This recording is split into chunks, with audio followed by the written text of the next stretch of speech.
CTV News with Ricardo, Veneza. A teen is dead after being hit by a small plane that crashed into a boat dock on a lake north of Oshawa. Good evening. As many in Windsor, Essex make treks to cottage country this summer, we begin with a devastating situation tonight where police say a small plane fell from the sky with tragic consequences.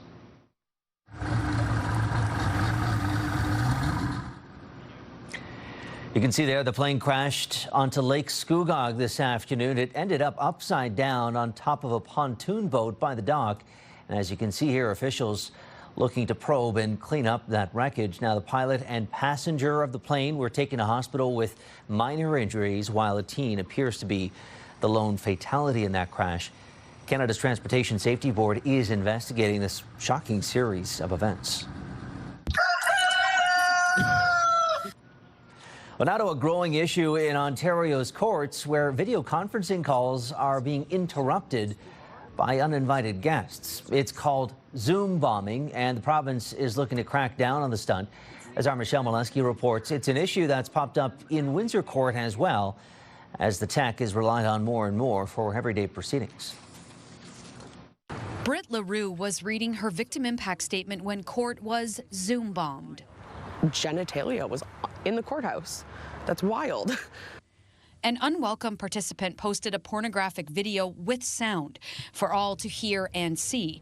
The man accused of criminal harassment was being sentenced. And I had to sit there while the court figured out what to do in that moment. And it was very uncomfortable being that close to him for that long and just sitting there. All of a sudden, they're bombing us like almost every day, and it's horrific. Criminal defense lawyer Patricia Brown has had her own hearings derailed by offensive language and comments. They're essentially kind of taking over the court. It's extremely distracting. It causes a lot of disruption. Citing a, quote, notable rise in Zoom bombings of Ontario court proceedings, the Ministry of the Attorney General announced this week the public will no longer have access to Zoom links.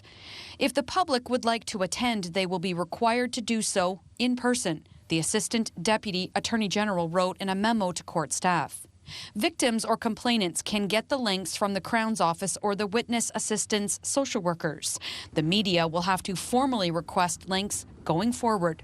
And then each participant will have to identify themselves before being permitted access. This is a tedious process to identify each and every person that wants to be a participant and wants to come into the courtroom. But it's one Brown says is important because Zoom can be useful to protect victims and witnesses from the stress of being in person. It kind of turned into a way that people knew they could victimize victims all over again. And that I'm glad the court stepped in to do something for that. Michelle Molesky, CTV News. In Chatham, Kent, 5 people are facing a dozen drug-related charges in a $64,000 bust. Police say nearly 300 grams of fentanyl was seized, as well as much smaller amounts of cocaine and meth.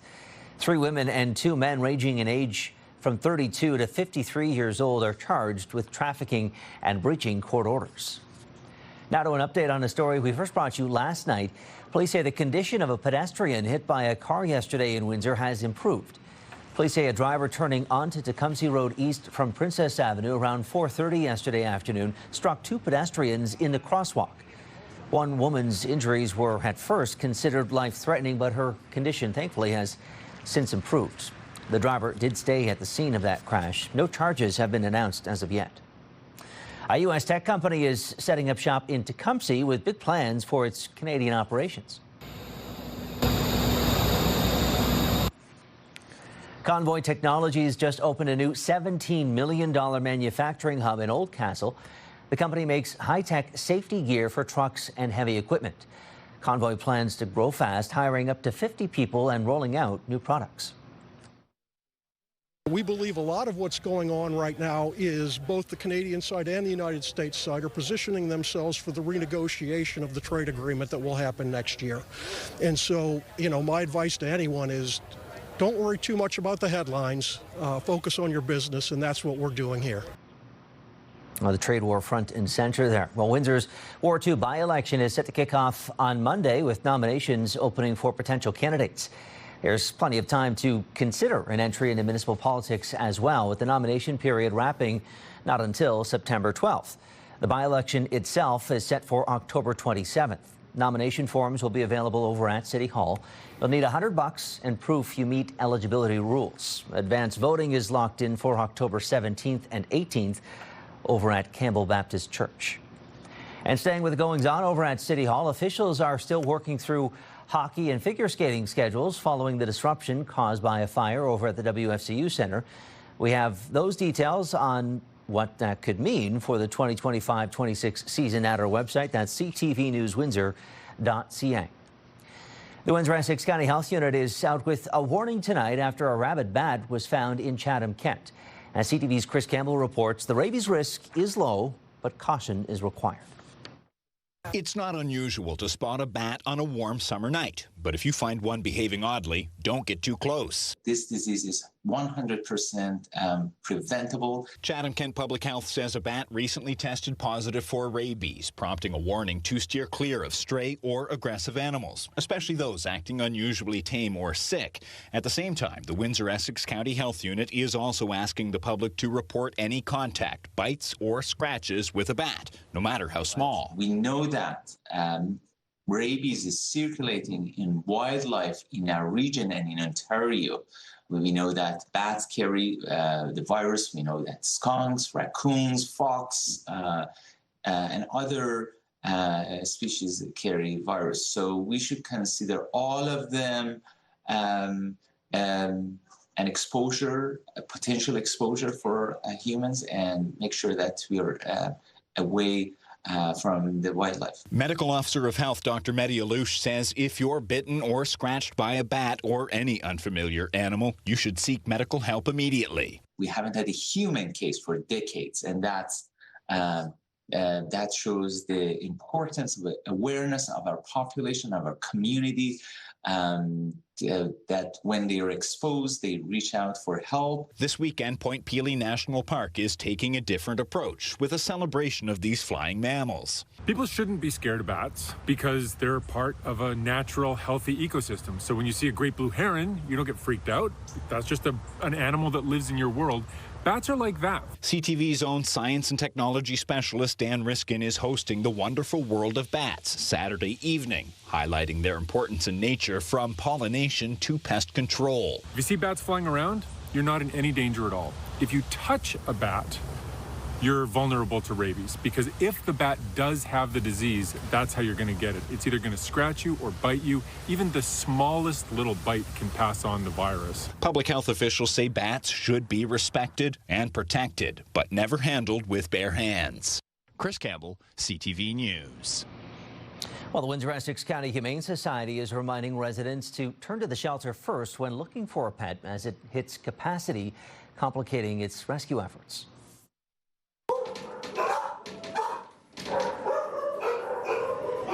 The shelter is housing around 450 animals at the moment. It's a number staff say isn't unusual for this time of year, but it does bring its own challenges. Shelter head Lynette Bain says they're working on a promotional partnership to help find their animals their forever homes. What we want the public to remember is, hey, if you're looking for an animal to join your family, adopt, don't shop, come and look and see what we have. Lots of cats, lots of kittens. We're working with PetSmart this week for an adoption promotion, so we've got a lot of kittens available there. But other things the public can do is just recognize that if you need to surrender an animal or bring an animal in, to call and book an appointment first. Federal wildfire authorities are warning of high risks that are still ahead for August in the midst of an already devastating season. Communities have been destroyed. Smoky air is lingering across the country, reaching us even here in Windsor-Essex. And of course, we've seen lengthy evacuations that have forced people from their homes. CTV's Mike LeCouture has the latest on how officials are managing the situation. We're at the halfway point of the year, and while Canada isn't on track to break a record for wildfires, it could be the second worst year in the last decade. There are 561 wildfires burning across Canada right now, and conditions for the rest of the summer will be ripe for more. Still, federal officials say they're ready to protect communities. Whether that's water bombers, whether that's a requirement for the Canadian Armed Forces to do an evacuation, whether that's helping with supplying things like fire hoses, whether that's it can be a broad assortment of matters that we're concerned with. Officials say so far this year, wildfires have burned 5.5 million hectares of land. That's more than double the average over the last decade. To give you an idea of the scope, that's nearly 8 times the size of the Greater Toronto Area. Today, the federal government announced a $12 million investment over 4 years to establish the Wildfire Resilience Consortium of Canada. It will connect domestic, international governments, the private sector, wildfire scientists and experts, and affected communities to share knowledge, science, and technology so we can fight fires better. But it's not a national disaster agency, which was first considered 2 years ago during the record-setting wildfire season of 2023. And environmental researchers say prevention is also key. There's absolutely a role to be played for different forms of forest management, including control burns, including various types of timber harvesting and things like that, that can be done to reduce the amount of fuel that's on the landscape. But Kaplan is adamant. He says the big fires we're seeing now are being driven by climate change. And he adds the best way to mitigate the fires is to get a handle on greenhouse gas emissions. Mike Lecouteur, CTV News, Ottawa. After the break, Gary Archibald joins us to give us a peek at this weekend's weather. We want to bring people back downtown. Still ahead, our Bob Belichico gets a look at the early reviews for Windsor's new City Hall Square and the plans to keep the space well used. CTV meteorologist Gary Archibald joining us now for a check of the forecast. And Gary, boy, oh boy, was it ever picture perfect out there today. Very comfortable, but I think we might be in for a change as we head into the weekend. You're right about that. Good evening once again, Ricardo. Good evening, folks. We're talking about temperatures that were very comfortable, mid-20s. Humidity levels were, relatively speaking, quite low for a summer day. That's why 24, 25, even 23 degrees in parts of southwestern Ontario felt just like that. Maybe a degree or two warmer, but that's it. No longer talking about heat warnings, at least today, obviously. And that ridge of high pressure kept the sky blue, mostly clear. If you saw any cloud, it was of the fair weather variety. So, boy, it was a recipe for being outdoors and enjoying work and or play. Saw the roofers working on a neighbor's home. They look good, right? Not overwrought with dealing with the heat and humidity. So instead of sauna-like conditions of late, we were almost late summer, early fall-like. Beautiful. Overnight temperatures, this continuation of this cooler air mass and relatively stable one continues. Pre-dawn temperature forecast projecting a low of 15 degrees Celsius. Open up your windows. Get a nice circulation flow going, turn off the AC, save on the utility bill. And then we'll have to turn on the AC perhaps, because Saturday we warm up to 29, maybe even 30, feeling like 37 to 38. The morning could see some patchy fog. I always like seeing fog. It's rather mysterious and beautiful. But then it gives way to increasing cloudiness through the midday afternoon. The evening, I think we could see showers and or thunderstorm activity. More showers for Sunday. 26 degrees Celsius expected. Could feel like 31. So we're warming up, and now we're adding to it some active weather for the next 48 hours. Monday, beautiful, sunny, and comfortably warm, 26. 28 on a fair Tuesday. Wednesday, Thursday, cloudy and warmer still. Humidex values projected in the upper 30s. Friday, a week from now, showers, maybe some thunderstorm activity. Wherever you are, enjoy your weather, and tonight, take it in and be prepared for some activity for the weekend.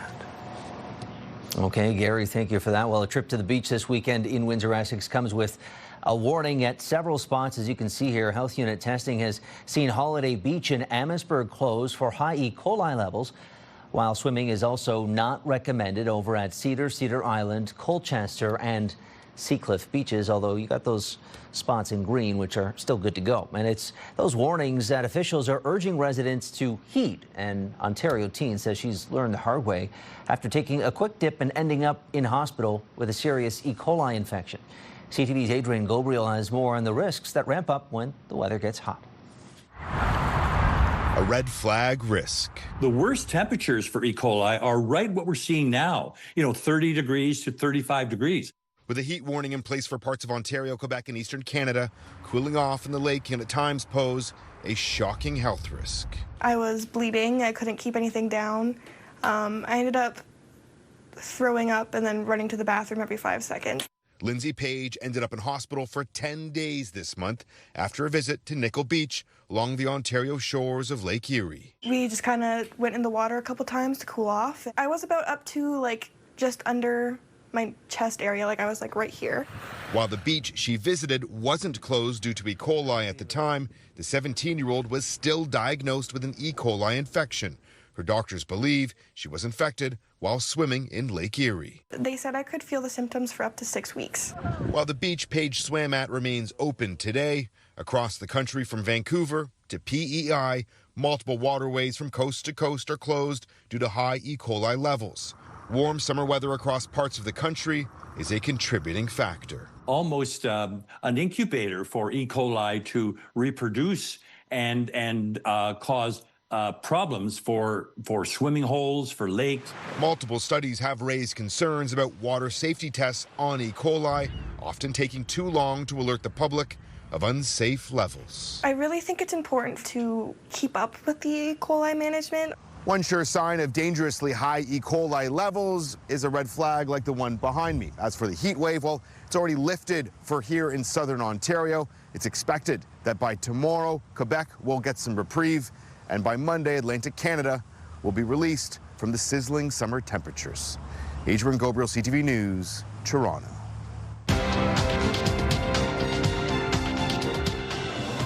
After a bump in the markets yesterday, the opposite today for the TSX, although not too bad, down 73 points. The Dow down 142, while the Nasdaq climbs just 10 points. The Canadian dollar gaining today to rest near to that 73 cents U.S. mark. You can see there 72.89 cents U.S. Gold back up $13 an ounce, while oil slips 18 cents a barrel. Discussion here at Windsor City Hall. Windsor's top stories. A major project is about to get underway. Breaking news alerts. Severe weather is a possibility. And watch live. Good evening, and thank you for joining us. Download the CTV News app. Start your day with the latest local news. By signing up for our newsletter, you'll get direct local content straight from CTV Windsor to your inbox, including top stories, the forecast, and videos. You can sign up at ctvnewswindsor.ca. Paramedics across Ontario are reporting soaring cases of workplace abuse and violence. As CTV's Pauline Chan reports, it's creating an environment where people who are supposed to be saving lives are out fearing for their own safety. Each time Halton paramedics head out on the job, they run the risk of facing abusive situations, and lately that risk has grown dramatically. Excerpts from paramedics' workplace reports show widespread verbal harassment, including racist and homophobic slurs and threats. On pushing, shoving, grabbing or pulling them, that's not uncommon. There's also unwanted touching that occurs quite frequently, particularly with our female staff. Chief Greg Sage says on a few occasions they've even pursued criminal charges. We've had a number of paramedics that have had to seek medical attention after these interactions. And there's a mental toll, too. This affects them not only at work, but it affects them when they go home. And it affects other members of the team as well. Halton paramedics say they noticed a steep increase in these incidents with the pandemic. In 2020, there were 10 incidents of violence reported against Halton paramedics. In 2024, there were 254. Part of the increase may be due to a new form of reporting brought in at the end of 2022, but stats from the Paramedics Chiefs of Canada say 75% of Canadian paramedics say they have experienced violence on the job. This needs to stop. It's not appropriate. Our paramedics need to be safe at work. Everybody's entitled to be safe in their workplace. One thing Halton has brought back recently is peer support. They help their colleagues navigate supports for the system.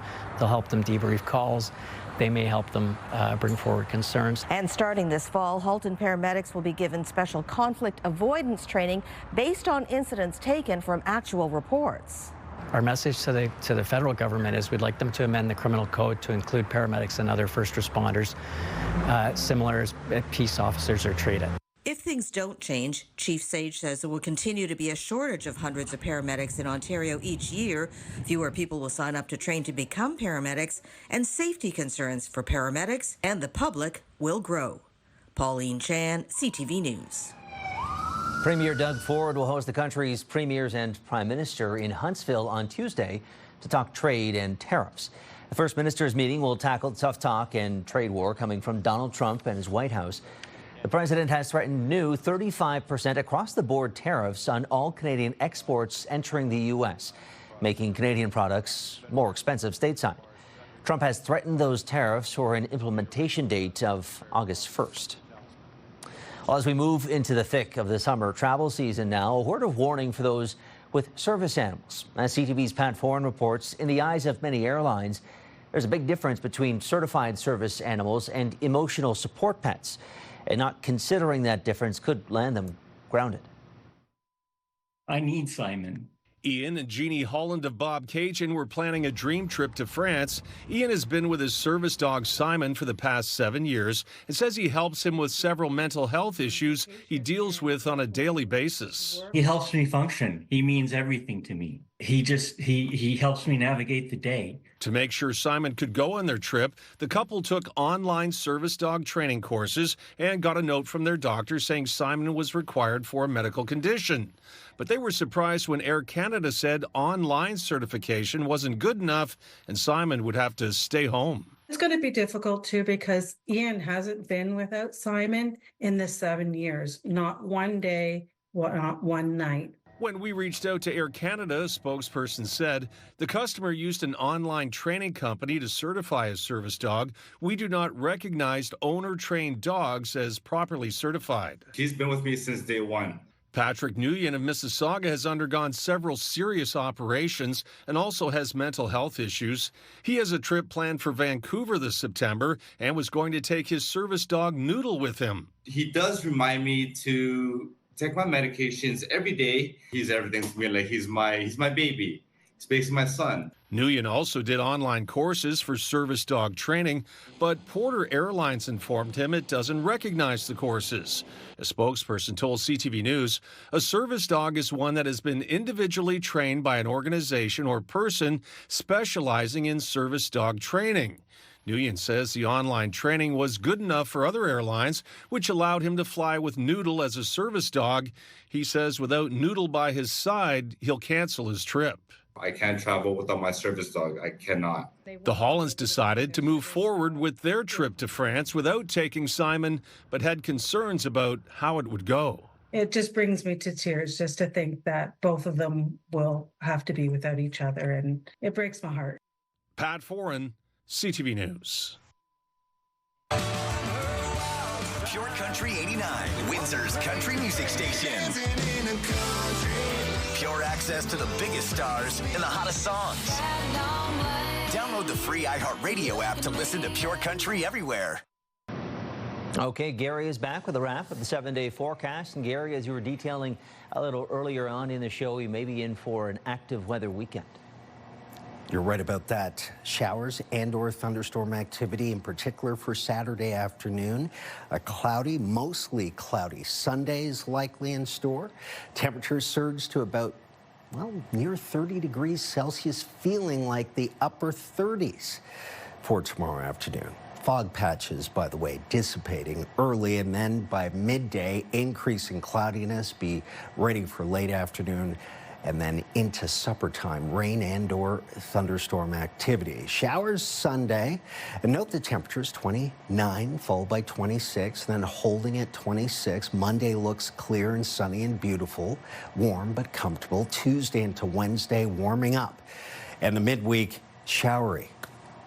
Wednesday and Thursday in particular. Friday, a week from now, looking at temperatures in the upper 20s and maybe some thunderstorm activity. Wherever you are, enjoy your night, your weekend, despite the weather. And I'll see you next week. All right, Gary, thank you for that. Well, finally for us tonight, the early reviews for Windsor's new City Hall Square appear to be largely positive. It's part of an effort to get Windsorites reacquainted with the city core after a decades-long exodus. And as our Bob Belichico tells us, a bit of fun may just be what the doctor ordered. You can see behind me, every day, people are out here enjoying the facility, enjoying the features that we have out here, kids playing in the fountain, jumping out of the water. City Hall Square is a community gathering place that has been used frequently since its launch 5 days ago. It's not just a fountain, it's not just a splash pad, it's not just an ice rink. That's right, the city has created activations for children. An event celebrating dogs is coming up this weekend. And hey, bring a lawn chair because there will be music in the square every Friday from now until October 31st. We are coming up with activations, whether it's the stuff we do with the kids during the day or it's our evening entertainment, like the Live at the Square free concert entertainment that's coming up. We want to bring people back downtown. Showtimes and musical acts can be found on the City of Windsor website. Events like Live at the Square bring people downtown who may venture off into the core. Now, there are a lot of these type of events coming up this summer, and that excites business owners. It'd be great if we did it, 5 days a week. Dwayne Chouinard, owner of Eastwoods, gets traffic from the casino and Macassa Bay and appreciates any event or activation the city initiates downtown. Restaurants, bars, stuff like that. Anytime there's any type of event of whatever it is, it just brings a lot of people to the downtown core.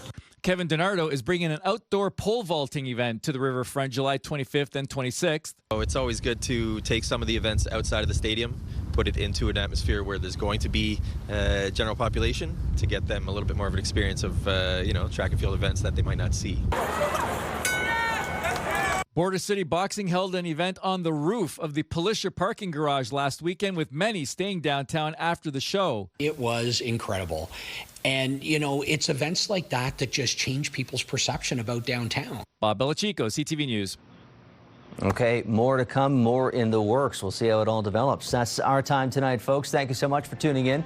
We'll see you again on Monday. Until then, have a fantastic weekend. I'm Ricardo Veneza, and for everyone here at CTV on both sides of the camera, have a great night.